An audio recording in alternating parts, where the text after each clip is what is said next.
We're here in McLean, Texas, northeast Texas in the Panhandle, way up there. We're just a stone's throw from the Oklahoma border, literally. And here with Steve Rootvet. It's October 9th, my brother Jeff's birthday. Happy birthday, bro. We're doing the open here by the truck because wind is blowing about 30-35 miles an hour. Cameraman Ben Kluge and I put up a stand set today on a water hole. So we're going to take our Ozonics unit, take the Matthews bow, and Nikon binoculars, and we're going in there, and if nothing else, we're able to watch a lot of country from this spot. So we've never hunted here before, and we're just going to sit down and see what happens. Hopefully one will walk within bow range. You come on along.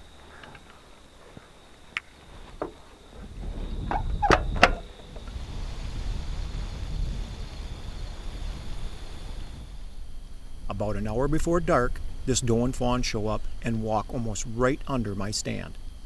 But these end up being the only deer we see on our first set. Based on our findings from a scouting trip on the second day of our hunt, Ben and I decide to set up a Yukon Tracks ground blind along a route we suspect some deer are using to travel between a bedding area and a distant wheat field. As light is beginning to fade, this small doe cruises through, and not long after, this freaky-looking buck appears just 15 yards in front of our blind. Unfortunately, Ben has just informed me that he's run out of filming light. I have no choice but to let the old deer go. We can only hope the buck comes back just a little earlier tomorrow. Well, here we are in North Texas. It's like the fourth day of our hunt, and last night cameraman Ben Kluge and I sat in a ground blind and saw a great deer. Unfortunately, he came in about 30 seconds after Ben informed me that we didn't have filming light. This is a great deer. Doesn't have much for a rack. He's got kind of a drop tine on one side, 3 typical points, a sticker off his base in the back, 6-inch brow tines, and on his right side he's got about a 6-inch brow tine and then a club of a main beam, just about an 8-inch part of a beam. It's just the way he grew. He's an ancient deer. He's a management deer. He's a deer that we're going to try and shoot tonight, this evening, if he comes in early enough. I mean, he saved himself by coming in literally 30 seconds after we ran out of filming light last evening. It's raining. We're in a Yukon Tracks ground blind, so stay tuned. You're watching In Pursuit Television because we got a date with this big Texas buck. Ben and I get into the blind a good 3 hours before dark, which means we've got a lot of time to wait and wait and wait and wait. But then, just like he did the previous evening, the old buck suddenly appears a mere 20 yards to the left of the blind. There he is, right here. Here's our deer right here. Here he comes. That's our boy.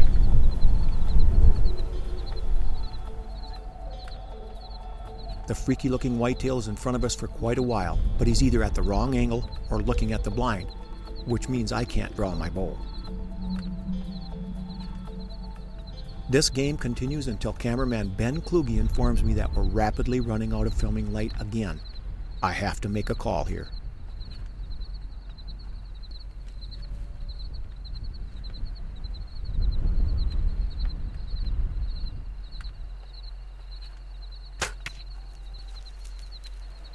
He's hit. That's a good hit.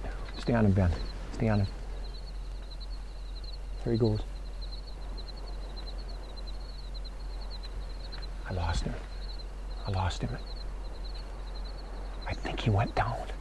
That's the deer we were after.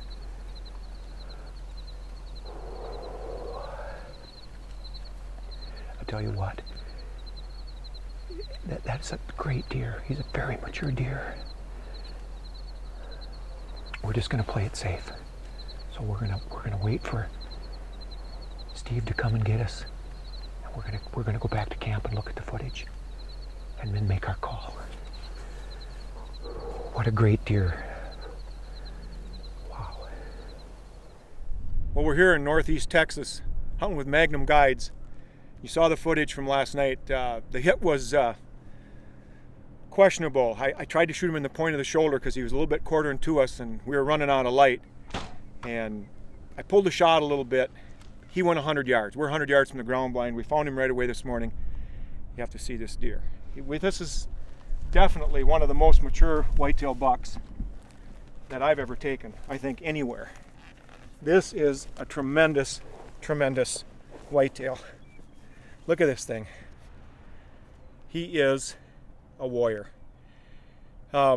It looks like what happened is he maybe damaged his rack and velvet or something.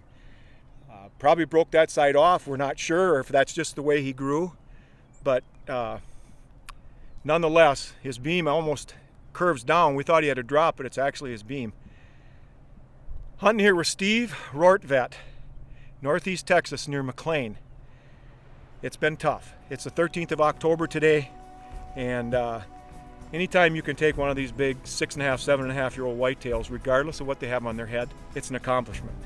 The Ozonics unit worked to perfection. This deer came from dead downwind. We had the Ozonics unit going in Yukon Tracks ground blind, and he walked within 20 yards of us on the downwind side and came in. This is probably a 6 or 7-year-old deer that did that, so hats off to our Ozonics units. You're watching In Pursuit Television. You stay tuned, there's more to come.